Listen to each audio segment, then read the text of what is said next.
बोलता हूँ कोई बाइक वाला फोन लेके चला जाएगा। ऐसा कर लूँगा ना। गाइस मैं ऑन द वे था और ये भाई मिले मुझे, नील भाई, ऑलरेडी रिकॉर्ड होल्डर हैं। If God allow will meet again. Sure, दुनिया छोटा है, मिल जाएंगे। हाय गाइस, सो मैं गुवाहाटी पहुंच गया। कम से कम 100 किलोमीटर के ऊपर डिस्टेंस था उधर से, शिलोंग से। मैं सोच रहा था कि रात को ट्रैवल ना करूं, बट फिर मैंने सोचा कि आगे मुझे जाना है, तो अगर रात को थोड़ा डिस्टेंस कवर कर लेता हूं तो मेरा सफ़र आसान हो जाएगा। देखिए मैं कहाँ खड़ा हूँ, क्या व्यू है।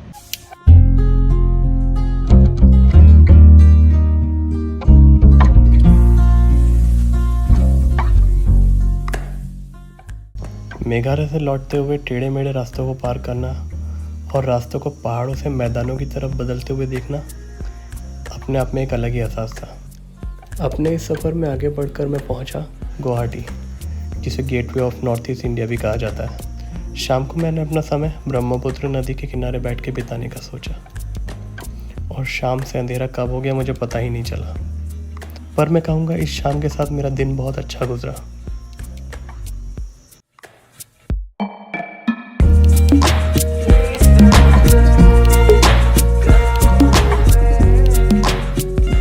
गुवाहाटी शहर में एक अच्छी शाम बिताने के बाद, रात को रेस्ट करने के बाद, मैं अपने होटल से निकलने की तैयारी करने लगा अपने आगे के सफ़र के लिए।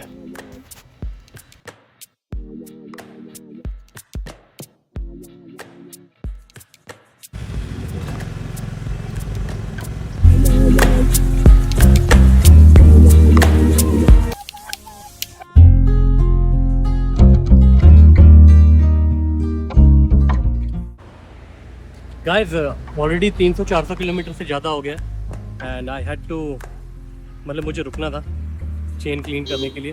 तो मैं तो चेन क्लीनर यूज़ नहीं करता, ये डीजल यूज़ करता हूँ, पेट्रोल पंप से ले लेता हूँ चेन क्लीन करने के थोड़ा समय पहले। And this the brush, the regular brush that I use, इसी से मैं अपनी चेन क्लीनिंग करूँगा।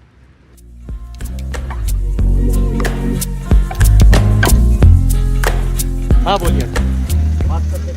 मैं चेन ल्यूब और क्लीन करके निकलने की तैयारी कर ही रहा था, तभी मुझे ये अंकल मिल गए। वो मुझे अपनी कहानी बताने लगे कि कैसे वो यज़दी, रॉयल एनफील्ड जैसी गाड़ियाँ चलाते थे। उन्होंने बताया कि घर से कुछ ही दूर उनकी एक बाइकर से टक्कर हुई थी। बजाय लड़ाई झगड़े के थोड़ी बहुत कहा सुनी के बाद उनकी उससे दोस्ती हो गई। फिर वो अपनी पत्नी को लेकर इनके घर मिलने आए।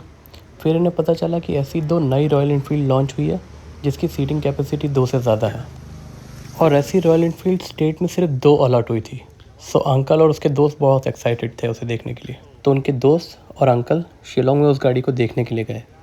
उस रॉयल एनफील्ड में गियर हाथों से लगाया जाता था, लीवर की तरह। ये सारी बातों में समय कब निकल गया पता ही नहीं चला। लेकिन एक बात का मुझे एहसास हुआ कि लोगों के पास कहानियाँ तो बहुत है कहने के लिए, पर बस कोई सुनने वाला चाहिए।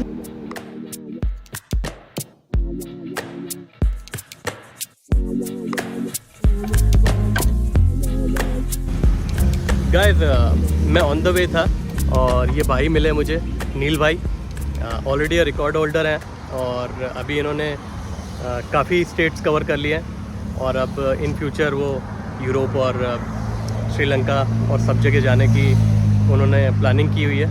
और बहुत ही इनसे बात करके बहुत इंस्पिरेशन लगा मुझे, और जो बहुत सारे टेक अवेज़ और बहुत सारे टिप्स मुझे भी दिए।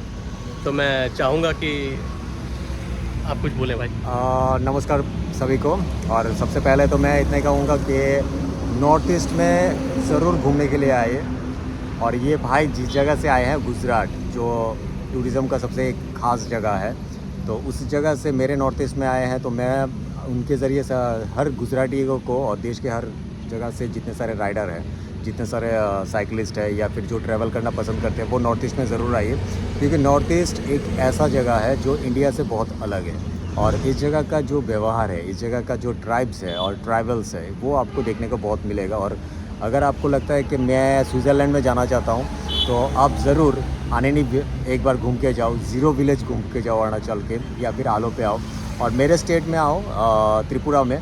वहाँ पे निर्महल देखने को मिलेगा, जहाँ पे जाने के लिए आपको एक नदी के पार से दूसरा जगह तक जाने के लिए आधा घंटा लगता है बोट में। तो ऐसे बहुत सारे हैं। और हम लोग तो शिव जी को मानते हैं, तो हम लोगों के त्रिपुरा में एक ऐसा जगह है जहाँ पे एक रात के अंदर 1 करोड़ देवी और देवताओं का मूर्ति बना है। कौन बनाया, कैसे बनाया, किसी को मालूम नहीं है। एक मूर्ति कम है जिसके लिए उस जगह का बोला जाता है ऊनाकोटी। तो ऊनाकोटी ज़रूर विज़िट करने के लिए आइए। और भाई को मैंने बोला है कि आप नॉर्थ ईस्ट में एंटर कर चुके हो तो नागालैंड, मिज़ोरम, अरुणाचल, त्रिपुरा, मेघालय वो ज़रूर विज़िट कीजिएगा। श्योर श्योर भाई, और बहुत अच्छा लगा भाई आपसे मिलके। Thank you. And have a nice and safe journey and if God allow will meet again. Sure, दुनिया छोटा है, मिल जाएंगे।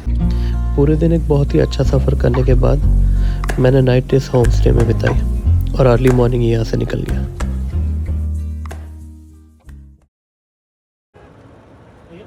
बोलते हो कोई बाइक वाला फोन लेके चला जाएगा। ऐसा कर लूँगा ना। चेयर पर बैठने के बाद खुद को 3-4 बार एडजस्ट करने का प्रोसीजर तो एक राइडर ही समझ सकता है, पर इन सब के बाद एक अच्छी चाय मिल जाए और कुछ खाने को तो थकान तो यूं ही दूर हो जाती है।